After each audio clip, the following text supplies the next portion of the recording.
إن الحمد لله نحمده ونستعينه ونستغفره ونعوذ بالله من شرور أنفسنا ومن سيئات أعمالنا من يهده الله فلا مضل له ومن يضلله فلا هادي له ونشهد أن لا إله إلا الله وحده لا شريك له ونشهد أن محمدا عبده ورسوله أما بعد أعوذ بالله من الشيطان الرجيم بفضل بسم الله الرحمن الرحيم يا أيها الذين آمنوا اتقوا الله حق تقاته ولا تموتن إلا وأنتم مسلمون صدق الله العليم. கண்ணியத்திற்குரிய அல்லாஹ்வின் நல்லடியார்களே, சகோதரர்களே, ஒரு முஸ்லிம் மற்றொரு முஸ்லிமுக்கு செய்ய வேண்டிய கடமைகளை பற்றி பெருமானார் ஸல்லல்லாஹு அலைஹி வஸல்லம் அன்னவர்கள் 6 விஷயத்தை நமக்கு குறிப்பிட்டு காமிக்கின்றார்கள். ஒரு முஸ்லிம் இன்னொரு முஸ்லிமுக்கு செய்ய வேண்டிய கடமைகள் 6 விஷயங்களை சொல்லி காண்பித்தார்கள். அதுல நோயாளியை சென்று நலம் விசாரிப்பது முக்கியமான கடமையாக பார்க்கப்பட்டது. அதே போன்று அந்த நோயாளிகளிடத்தில் செல்லக்கூடியவர்களுக்கு சில கடமைகளை அல்லாஹ்வுடைய தூதர் ஸல்லல்லாஹு அலைஹி வஸல்லம் சொல்லி தராங்க. ஒரு நோயாளி, ஒரு முஸ்லிமான சகோதரர் நோயினால பாதிக்கப்பட்டுட்டார் அப்படின்னு சொன்னா அவரை போய் நலம் விசாரிப்பது ஒரு முஸ்லிமுடைய கடமை என்பதாக சொன்ன அல்லாஹ்வுடைய தூதர், அந்த நோயாளியை போய் பார்க்கக்கூடியவர்களுக்கு அவர் எப்படி அந்த இடத்துல நடந்துக்கணும், அந்த நோயாளியை சென்று அவர் பார்க்கும் பொழுது அது இவருக்கு இதெல்லாம் கடமை என்பதாக சில வழிமுறைகளை அல்லாஹ்வுடைய தூதர் ஸல்லல்லாஹு அலைஹி வஸல்லம் சொல்லி தருகின்றார்கள். ஹதீஸ்ல பார்க்கிறோம், ஹஜ்ரத்னா அபூ ஹுரைரா ரலியல்லாஹு அவர்கள் இந்த ஹதீஸ் அறிவிக்கிறாங்க. கால ரசூலுல்லாஹி ஸல்லல்லாஹு அலைஹி வஸல்லம் அவர்கள் கூறினார்கள், லக்னு மௌதாக்கும் லா இலாஹா இல்லல்லாஹ். நோயினால் பாதிக்கப்பட்டு உங்களில் ஒருவர் மரண தருவாயில் ஒருத்தர் இருக்கிறார் அப்படின்னு சொன்னா, அவரு கடைசி கட்டத்துல இருக்கிறார், சக்கராத்தினுடைய வேதனையில இருக்கிறார், கொஞ்ச நேரத்துல எப்ப உயிர் பிரிய போகும் தெரியாது. அப்படிப்பட்ட ஒரு நோயாளி இடத்தில் நீங்கள் சென்றீர்கள் என்று சொன்னால், லக்னு மௌதாக்கும் உங்களில் ஒருவர் மரண தருவாயில் உள்ளவருக்கு லா இலாஹா இல்லல்லாஹ், லா இலாஹா இல்லல்லாஹ் என்பதாக அவருக்கு சொல்லிக் கொடுங்கள் என்பதாக பெருமானார் ஸல்லல்லாஹு அலைஹி வஸல்லம் அவர்கள் கூறிய இந்த ஹதீஸ் முஸ்லிம்ல 1672வது ஹதீஸாக இடம்பெறுவதை நம்ம பார்க்கிறோம். அப்போ இந்த மரண தருவாயில் இருக்கக்கூடிய நோயாளிகள் மௌத்த நெருங்க போறார், இல்ல எப்ப மௌத்தாக போறாருங்கிற டைமே தெரியல, ஆனா கடைசி கட்டமா இருக்கிறார், சக்கராத்தினுடைய வேதனையில இருக்கிறார். சில பேருக்கு ஒரு நாள் இருப்பாங்க, சில பேர் 2 நாள் இருப்பாங்க, சில பேர் 3 நாள் இருப்பாங்க, சில பேர் நாள் கணக்கா இருப்பாங்க, வாரக்கணக்காக இருப்பாங்க. இந்த மாதிரி ஒரு மரண தருவாயில் இருக்கக்கூடிய அந்த நோயாளிகளை சந்தித்தால் அவங்களுக்கு என்ன சொல்லி கொடுக்கணும்? லா இலாஹா இல்லல்லாஹ் என்பதாக அவர்களுக்கு அருகில் அமர்ந்து சொல்லிக் கொடுப்பதை அல்லாஹ்வுடைய தூதர் இது ஒரு கடமை என்பதாக குறிப்பிட்டு காமிக்கிறார். இன்னைக்கு பார்த்தோம் அப்படின்னு சொன்னா, அந்த உயிர் பிரியக்கூடிய அந்த மரண தருவாயில் இருக்கக்கூடியவருடைய நிலைமை எப்படி இருக்குது? அவரே அங்க உயிர் பிரியறதுக்கு போராடிக்கிட்டு இருக்கிறார். அது ரொம்ப ஒரு கடுமையான இக்கட்டான ஒரு சூழல். அதனாலதான் ஸல்லல்லாஹு அலைஹி வஸல்லம் அன்னவர்கள் அல்லாஹ் கூடத்துல கேட்டாங்க, இறைவா என்னுடைய ரூஹை ரொம்ப இலகுவாக நீ என்ன செய் வாங்கிடு என்பதாக துவா கேட்டாங்க. என்ன காரணம் அப்படின்னு சொன்னா, அந்த கடைசி நேரம் ரொம்ப கடுமையாக இருக்கும். இப்போ ஒருத்தர் மரண தருவாயில பாதிக்கப்பட்டிருக்கிறார் அப்படின்னு சொன்னா அவரை சுத்தி உட்கார்ந்துக்கிட்டு ஒப்பாரி வைக்கிறத பார்க்கிறோம். வீட்டுல இருக்கக்கூடிய பெண்கள் என்ன செய்யறாங்க? இஸ்லாமிய சமூகத்திலேயே, இஸ்லாமிய குடும்பங்கள்லேயே, இஸ்லாமிய பெண்களிடத்திலேயே இருக்கக்கூடிய ஒரு பழக்கத்தை நம்ம பார்க்கிறோம். மரண தருவாயில அவர் கிடக்கிறாரு, தகப்பனோ கணவனோ சகோதரனோ இருக்கும் பொழுது, அல்லது சகோதரியோ தாயோ அந்த மாதிரி ஒரு நிலையில இருக்கும் பொழுது, இந்த வீட்டுல இருக்கக்கூடிய பெண்கள் என்ன செய்யறாங்க? சுத்தி அமர்ந்து உட்கார்ந்து ஒப்பாரி வைக்கிறத பார்க்கிறோம், கத்துறத பார்க்கிறோம், கதறுவதை பார்க்கிறோம். சில பேர் என்ன செய்வாங்கன்னா, இதெல்லாம் தாண்டி அல்லாஹ்வை சபிப்பான், யா அல்லாஹ் இறைவா உனக்கெல்லாம் நியாயமா இருக்குதா, என்ன இப்படி போட்டு இவரை நீ என்ன செய்யற, கொடுமைப்படுத்துற என்பதாக அல்லாஹ்வை சபிக்கக்கூடிய சில முட்டாள்களையும் நம்மளால என்ன செய்யும், சில வீடுகள்ல நம்மளால பார்க்க முடியுது. இது இல்லாம சுத்தி உட்கார்ந்து அழுகிறது, மரண தருவாயில் இருக்கவருக்கு அவரை சுத்தி உட்கார்ந்து அழுகிறது, இதெல்லாம் இஸ்லாத்துல அனுமதியே கிடையாது.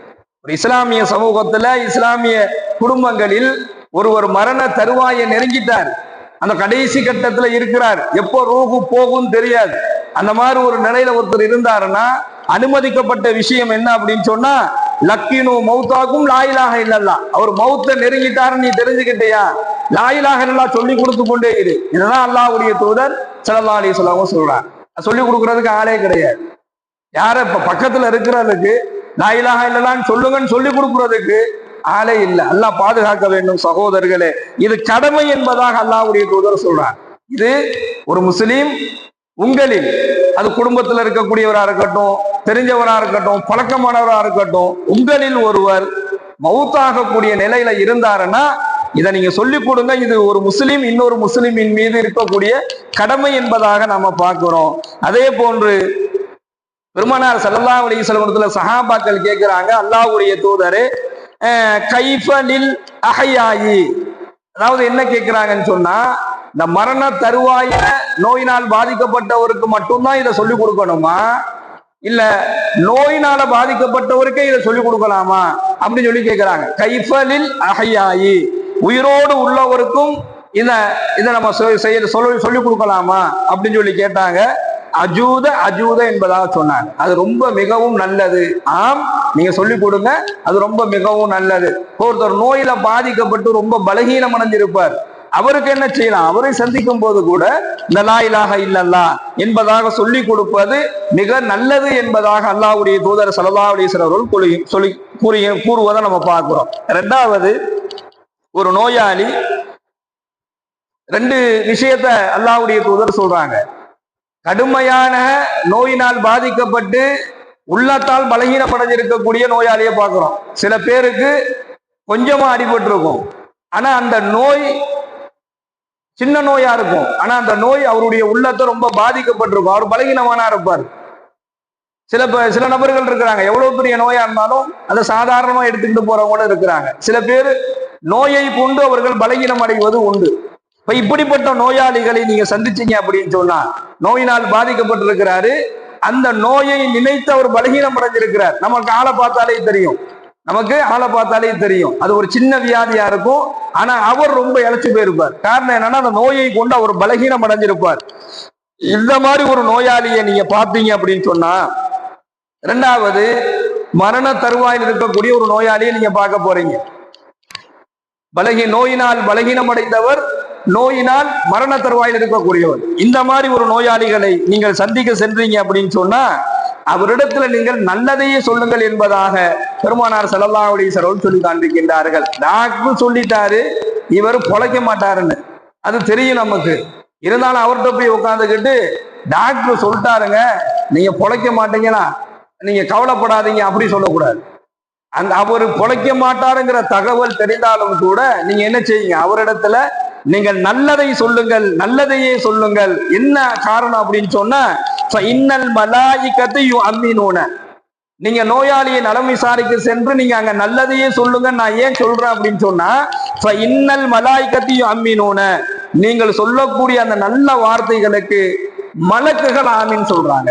ஒரு நோயாளிகிட்ட உட்கார்ந்து அவருக்கு நாம சொல்லக்கூடிய அந்த நல்லது இருக்குல்ல, நீங்க நல்லா இருப்பீங்க, கவலைப்படாதீங்க என்பதாக சொல்லக்கூடிய அந்த நல்ல வார்த்தைகளுக்கு இன்னல் மலாயிகத்தையும் அமீன், மலக்குமார்கள் ஆமீன் சொல்றாங்க. அதனால நோயாளிகள் இடத்துல நீங்க போனீங்கன்னா நீங்க நல்லதை சொல்லுங்க என்பதாக அல்லாஹ்வுடைய தூதர் ஸல்லல்லாஹு அலைஹி வஸல்லம் சொல்லி காண்பித்தார்கள். அதே போன்று மூன்றாவதாக, உங்களில் ஒருவர் மரண தருவாயில் இருக்கக்கூடிய ஒரு இடத்துல நீங்க போனீங்க அப்படின்னு சொன்னா, அவருக்கு அருகில் அமர்ந்து சூரத்துல் யாசீனை ஓதுங்கள் என்பதாக பெருமானார் ஸல்லல்லாஹு அலைஹி வஸல்லம் கூறியதாக ஹஜ்ரத் யாஸர் ரலியல்லாஹு அவர்கள் அறிவிக்கின்றார்கள். இந்த ஹதீஸ்ல நிறைய முரண்பாடுகள் இருக்கு.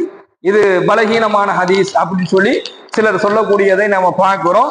இது ஹதீஸ்ல இது பலகீனமானது என்பதா இதனுடைய அறிவிப்பாளர், இந்த ஹதீஸை அறிவித்த இந்த அறிவிப்பாளருடைய தொடர்ல இதை ஹதீஸை அறிவித்தவர் ரொம்ப பலகீனமானவர் என்பதாக சொல்லப்படுது. இருந்தாலும் ஒரு மரண தருவாயில் அந்த நெருக்கடியில, அந்த மரண தருவாயில இருக்கக்கூடியவர், உயிரோடு இருக்கக்கூடியவர், மரண தருவாயில் இருக்கக்கூடியவர், உயிரோடு இருக்கிறவருக்கு பக்கத்துல உட்காந்து ஒருத்தர் குர்ஆன் ஓதுறார், அது அவரு கேட்கிறார். ஓதுறவருக்கும் நன்மை, கேட்கவருக்கும் நன்மை. ஏன்னா அது குர்ஆனினுடைய சிறப்பை அல்லாஹ் வச்சிருக்கிறான். அதே போன்று மரண தருவாயில் இருக்கிறவர்களுக்கும் பக்கத்துல குர்ஆனை ஓதுவது சிறப்பு. அந்த அடிப்படையில யாசினுங்கிறது அது ஒரு தனி கிதாபு கிடையாது. யாசினுங்கிறது ஒரு தனி ஒரு குரானை விட்டு வெளியே போனது கிடையாது. யாசின்ங்கிறது குரானுக்குள்ள இருக்கக்கூடிய ஒரு அத்தியாயம். அது மட்டும் அல்லாமல் குரான்லயே யாசின் ஒரு சிறந்த ஒரு சூறா. குரான்லயே யாசின் ஒரு சிறந்த ஒரு சூறா. அதனுடைய சிறப்புகள் நிறைய இருக்குது. அந்த அடிப்படையில மரண தருவாயில நோயினால பாதிக்கப்பட்டவங்களுக்கு அருகில் இந்த சூரத்துல் யாசீனை ஓதுவதை ஹஜ்ரத்னா யாசிர் ரலியல்லாஹு அவர்கள் அல்லாஹ்வுடைய தூதர் சொன்னதாக நமக்கு அறிவிக்கிறாங்க. இந்த மாதிரி நோயினால் பாதிக்கப்பட்டிருக்கக்கூடிய ஒரு முஸ்லீமான சகோதரருக்கும் பக்கத்துல அவரை போய் பார்க்கிறது எப்படி கடமையோ அதே போன்று அவரை பார்த்தால் இதெல்லாம் செய்வதும் ஒரு வழிமுறை, ஒரு கடமை என்பதாக நபிகள் நாயகம் ஸல்லல்லாஹு அலைஹி வஸல்லம் அவர்கள் சொல்லி காண்பிக்கின்றார்கள். சுப்ஹானல்லாஹி வ பிஹம்திஹி சுப்ஹானக அல்லாஹும்ம வ பிஹம்திக வ நஷ்ஹது அல்லா இலாஹா இல்லா அன்த வ நஸ்தக்ஃபிருக வ நதூபு இலைக். சுப்ஹான ரப்பிக ரப்பில் இஸ்ஸத்தி அம்மா யசிஃபூன் வ ஸலாமுன் அலல் முர்ஸலீன் வல்ஹம்துலில்லாஹி ரப்பில் ஆலமீன்.